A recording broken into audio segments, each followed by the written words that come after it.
Hello everyone and welcome back to Beatley Tone's Beatles channel. Lovely to have you here and thanks for joining me for this video, and I hope you're all doing well. Now in today's video I'm going to be talking about this album, Sometime in New York City by John and Yoko and the Plastic Ono Band with Elephant's Memory.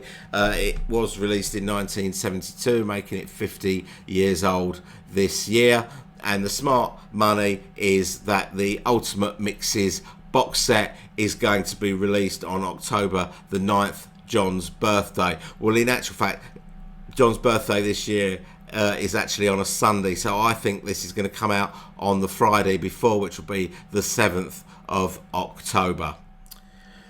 So although the Beatles box sets that we've got have been very specifically 50th anniversaries, as was George's All Things Must Pass, the Ultimate Mixes for John Lennon's albums started in 2018 with this brilliant Imagine box set, which was only 47 years old when this came out. Now, by the time we got to 2020 and the Plastic Ono Band Ultimate Mixes, this was due to come out to commemorate the 50th anniversary and around John's birthday as well, but it was delayed because of COVID, and it came out in 2021, and what we got instead was the Give Me Some Truth box set, which came out for John's birthday. So now we know that the Lennon camp or the Lennon estate like to release something to celebrate John's birthday on October the 9th. So we know that we've already missed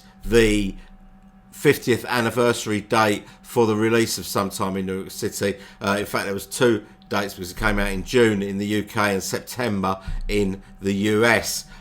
So we're pretty sure that we're going to get this on his birthday. And if that happens, it takes all the speculation out of future releases. You know, when we're sitting around and we're going, when are we going to get it? When are we going to get it? When are we going to get it? We can be pretty sure that if this happens, that for his birthday in 2023, we'll get Mind Games. For his birthday in 2024, we'll get Walls and Bridges. For his birthday in 2025, we'll get Rock and Roll. The only exception to this rule is that I don't believe that they will wait 5 years after that before releasing the Ultimate Mixes for Double Fantasy. I think that we will get that in 2026, either as a joint thing with the Milk and Honey album or just as a standalone release. That's what I think will happen. So that's a good thing, I think, for us. And when we have these major releases, there's usually about a 6-week lead up, which means that if this is coming out in October the 9th, we should expect an announcement of the release either the end of this week or sometime next week. So that's something to look forward to. So in tonight's video, I want to really ask two questions about this release, and the first one is, how is this album going to be perceived in 2022? And secondly, let's have a little guess about what's going to be in the box. So before we look at these two very important issues, should we just have a look at the record to remind ourselves? So this is my original copy, the first one that I ever had. I got this for my 16th birthday in 1977. This really sort of quite inventive sleeve design, newspaper sleeve design that holds all the lyrics. Very reminiscent of Jethro Tull's Thick as a Brick album sleeve from the year before. But all these pictures are all really great as well. The gatefold looks like that.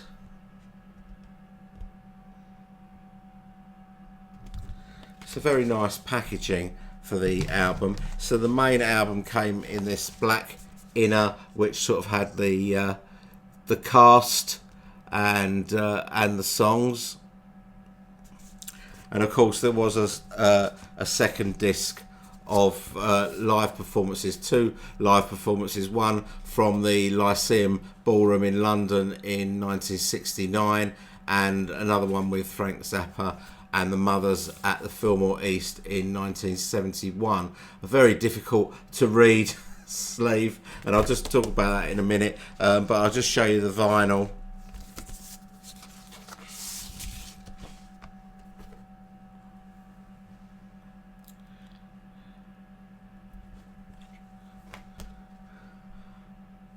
Mine's still in quite good nick. And then the live jam.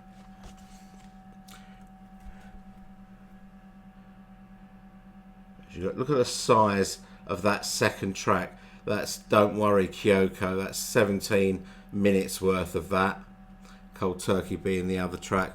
And then the other side is the Fillmore East gig with Frank Zappa. So I want to talk about how sometime in New York City will be perceived in 2022, or how it might be perceived in 2022. It's an album that is very much of its time, and it needs to be considered within the context of which it was delivered back in 1972. Now, if you don't know much about the album, it's a very political album, and it's not the first time that John has tackled politics in his songs. You know, Power to the People was a political song. Give Me Some Truth was. I Don't Want to Be a Soldier was a political song. Or you could even argue that Imagine is a political song. But this album is kind of a bit like a diary of events that happened around the sort of late 1971 and early in 1972. Now, when they first arrived in New York, they settled in Greenwich Village, and they kind of got pounced upon by left-wing activists like Jerry Rubin and Abbie Hoffman, and they kind of got swept along with their causes, some of them very worthy, some of them not so worthy. I mean, they were very involved in the sort of the campaign to ensure that that Nixon wasn't elected for a second term in the 72 election. There's at least two examples on the sleeve here where they are encouraging people to register to vote, and that's the completely opposite stance to how the young felt about the previous election in 1968. So you know, John is riling people up to vote for the Democrats to try and get Nixon out of the White House. And that sort of kind of led to him being followed and his phone being tapped, and ultimately them trying to kick him out.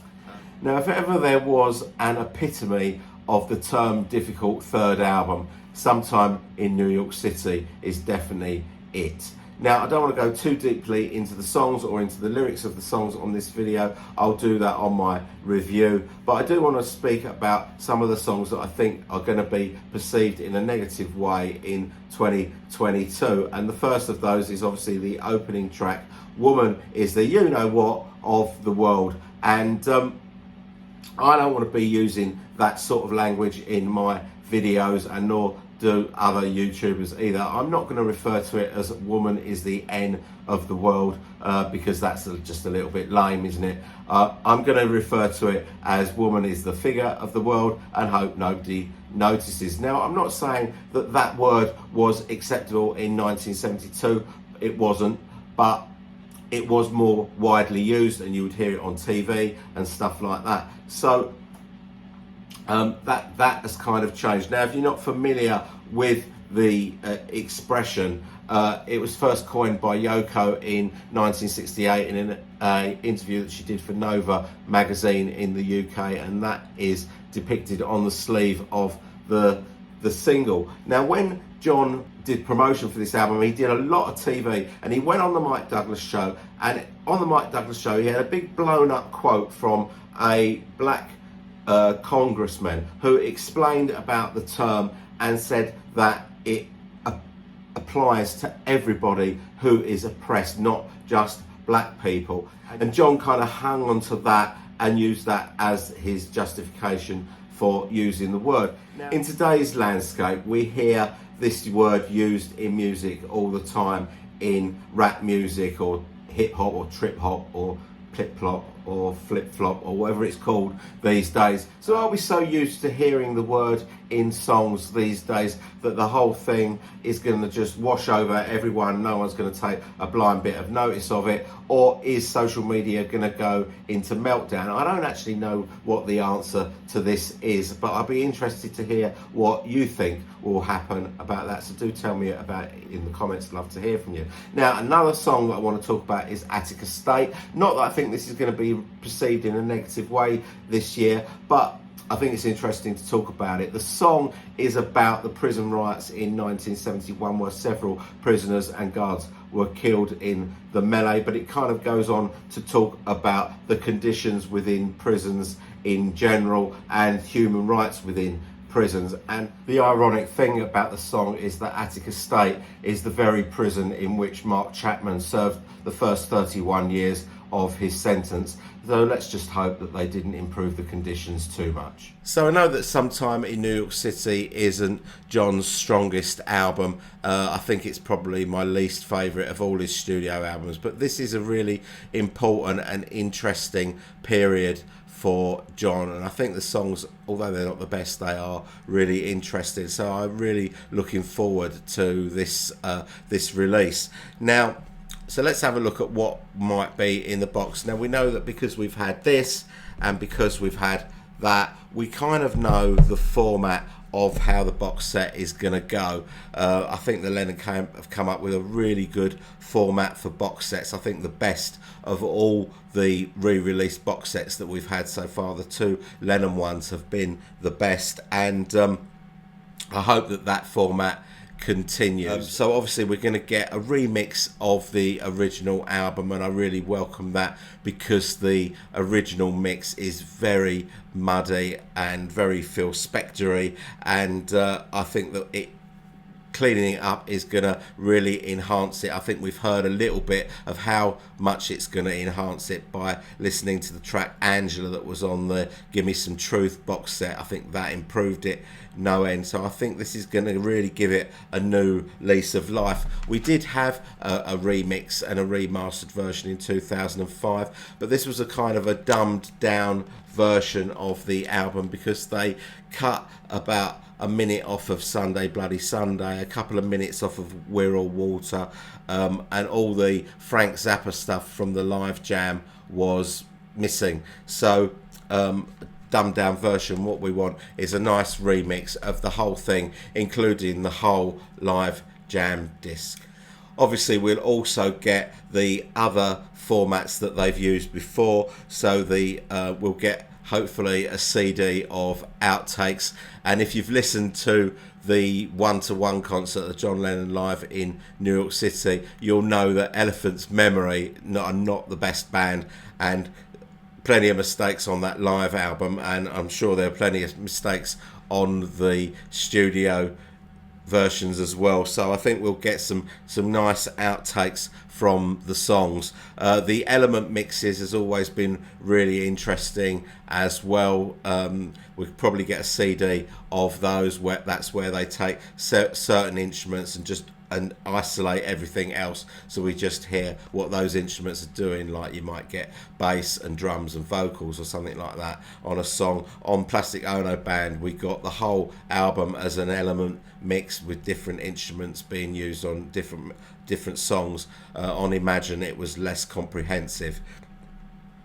There'll probably be a CD of demos. There's lots of those. Some of them we've heard. The demo for New York City, for example, is already out on the Lennon anthology.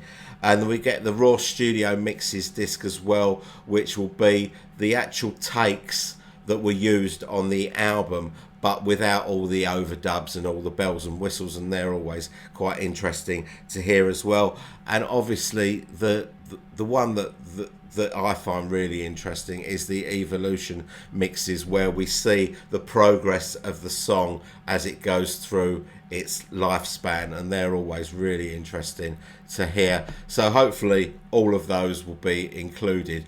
But what about stuff that hasn't been used in a format before? And I think for this album that is relevant. So what I'm talking about here is live material. Now, live material wasn't an issue for the Imagine or Plastic Ono Band box sets because there wasn't any gigs. But for some time in New York City, there was, and there were quite a few of them. He did lots of little benefits for various causes where he got up and did 2 or 3 songs acoustically. Plus, he did the one-to-one, which was a whole show at Madison Square Garden where he did a full set. And the question is, will they consider that to be part of the Sometime in New York City project? And I think it should be, because, you know, live material doesn't necessarily have to be from the album itself if it happened during the period of making the album. You know, Sometime in New York City has got a whole live disc. Now, one of those concerts happened in 1969, 3 years before this album came out. So there doesn't seem to be a good reason to exclude live material, and I think it should be here. Now, the biggest source for live material from this period is this album here, John Lennon Live in New York City, released in 1986. Now, John didn't want this album released. He felt the performance was below par, and there are lots of mistakes made on this record. But this is such an important concert because it is the only concert that John did, the only full concert that John did as a solo artist during his lifetime. And so we really need to have this in its entirety, and it's not in its entirety on this album. And although John didn't want it released, Yoko put it out in 1986. Yoko has been absolutely brilliant with the releases of John's material. She said shortly after he died that she would give the fans what they wanted, and she has been absolutely true to her word on that. And the amount of stuff that we've had that we might never have seen the light of day if it wasn't for Yoko is absolutely incredible. So this is really important, and we know for a fact that Paul Hicks did a remix of this album in 2014. Now, why did he do that? You know, he didn't do it for the good of its health. They must have had plans to issue it at some point, either as a standalone album, which we haven't seen, or could it have been just put aside, just waiting for this moment to include it in here? And that would be absolutely fantastic. Now, as I say, this wasn't the complete performance. There were several tracks that were left off of that album, but they are all Yoko's tracks, and they are Move On Fast, Sisters Oh Sisters, Born in a Prison, We're a Water, Open Your Box, and Don't Worry Kyoko. So they are all Yoko's tracks. Now, she left them off the album because she wanted the release to be purely a John Lennon release. But now is the time. This is a joint album. It's John Lennon and Yoko Ono and Elephant's Memory. So let's have the whole thing. Let's have the whole thing. And there were 2 performances. There's one in the afternoon, which was used on the live album, and also one in the evening. So, you know, they could give us both. If they wanted to, they could give us both performances, or at very worst, a best of, you know, take the best take from each performance. That would be absolutely fantastic. And so it's really important that that comes out, and hopefully it will be part of this box set. So what about these little benefit gigs that they did where they just got up and did 3 or 4 songs acoustically? What about those? Could they be included? The John Sinclair benefit, for example, where they did John Sinclair, Luck of the Irish, Sisters Oh Sisters, and Attica State. Now, Luck of the Irish and John Sinclair have already been out on the Lennon anthology. There were other things though as well. They did the Attica State benefit, where they did Attica State and Imagine, which have also been out on the Lennon anthology, so nothing new to give us there. What about the David Frost show? They appeared on the David Frost show. They did Attica States twice. They did John Sinclair. They did Sisters Oh Sisters and Luck of the Irish. So the same core songs but different performances. Mike Douglas show. They co-hosted the Mike Douglas show for a bit. They did a few songs on there. It's So Hard on one of them, and Sisters Oh Sisters, and Memphis, Tennessee, and Johnny Be Good with Chuck Berry. Maybe we could get that.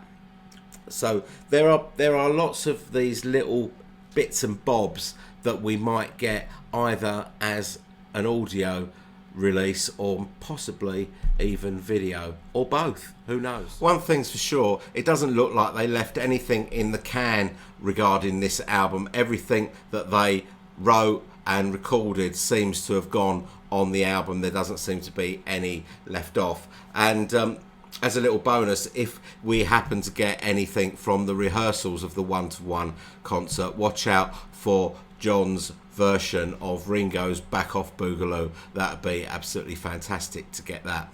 Okay, so let's talk about the Blu-rays now. Now the Blu-rays will obviously include the new mix of the album, a 5.1 mix and a Dolby Atmos mix, and of course the high-res audio files, all remixed by Paul Hicks and overseen by Sean Lennon. But will they this time, for the first time, utilise the Blu-rays to give us some video content? They've not done it so far with Imagine or Plastic Ono Band. It's all been audio content.